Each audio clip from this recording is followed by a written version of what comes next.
வணக்கம் மக்களே. இன்றைக்கி காலையில் ஒரு நியூஸ் படித்தேன். தேசிய நெடுஞ்சாலை Villupuram to Nagapattinam national highway, அதில் ஒரு பாலம் உள்வாங்கிட்டு அப்படின்னு சொல்லிட்டு பார்த்தேன். அது கட்டி வெறும் 1 வருஷம்தான் ஆகுது. அதை கட்டுறதுக்கு எடுத்துக்கொண்ட தொகைன்னு பார்த்தீங்கன்னா 6431 கோடி. அப்போது அது 1 வருஷத்துலேயே இந்த மாதிரி ஆயிருக்குன்னா அது எந்த மாதிரி கட்டியிருப்பாங்கன்னு நீங்களே கொஞ்சம் யோசித்து பார்த்துக்கோங்க. இதுக்கு யார் யாரெல்லாம் காரணம்? நம்மளுக்கு மேலோட்டமாக என்ன தெரியும், ஒரு அரசியல்வாதி தான் காரணம், அவர் கொள்ளையடிச்சிருப்பார் அப்படி தான் நம்மளுக்கு தெரியும். ஆனால் இதுக்கு பின்னாடி இருக்கிறது யார் யாரெல்லாம் அப்படின்னு சொல்லிட்டு சொல்கிறேன். அரசியல்வாதியும் ஒரு காரணம்.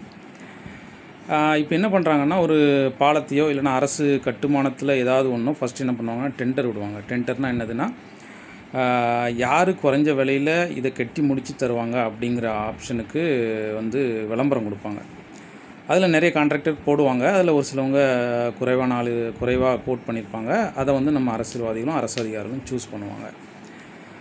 ஆனால் அப்போ சூஸ் பண்ணும்போது நம்ம கரெக்டான கான்ட்ராக்டரை சூஸ் பண்ணணும். அவங்க கம்மியாக கோட் பண்ணாலும் தரமான ஒரு பாலத்தையோ இல்லைனா அரசு கட்டிடத்தையோ எதுவும் கட்டி தருவாங்களா இல்லையா அப்படிங்கிறத கரெக்டாக பார்த்து சூஸ் பண்ணணும்.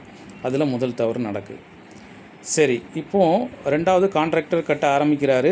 அவர் சொன்ன கோட்டுக்கு கரெக்டாக கட்டுதாரா, எந்த அளவு லாபம் வச்சு கட்டுதாரா அப்படிங்கிறது அந்த கடவுளுக்கு தான் வெளிச்சம். அப்படியே அவர் கட்டும்போது தவறுகள் நடந்தாலும் அதை கண்காணிக்க அரசு அதிகாரிகள் இருக்கிறார்கள். அரசு அதிகாரிகள் என்ன பண்ணணும்?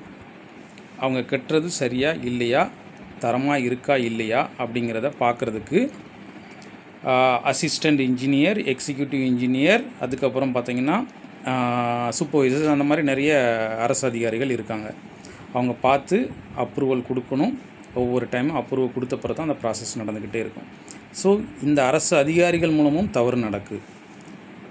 அதுக்கப்புறம் அதுக்கு முன்னாடியே டிசைன் இன்ஜினியர்னு சொல்லிட்டு இந்த மேம்பாலம் கட்டுறதுக்கான டிசைனை அப்ரூவ் பண்ணுவாங்க. அது கரெக்டான டிசைனில் கட்டியிருக்காங்களா, இது வலுவாக இருக்குமா, ஃப்யூச்சரில் இது மக்களுக்கு கரெக்டான முறையில் தான் டிசைன் போட்டிருக்காங்களா இல்லையா அப்படிங்கிற மாதிரியான அப்ரூவலை அவங்க கொடுப்பாங்க.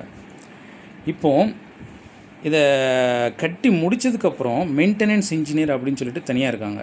அவங்களோட வேலை என்னென்னா, அப்பப்போ போய் செக் பண்ணணும், பார்க்கணும், பாலம் தரமாக இருக்கா இல்லையா அப்படின்னு செக் பண்ணி ரிப்போர்ட் கொடுக்கணும். இப்போ தவறு எங்கேருந்து ஆரம்பிக்குது?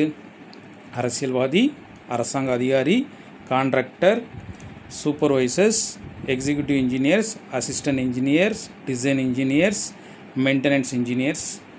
மக்களே புரிந்து கொள்ளுங்கள், ஒரு வேலை தவறாக நடக்குன்னா அதுக்கு பின்னாடி அரசியல்வாதியும் இருக்காங்க, அரசு அதிகாரிகளும் இருக்காங்க.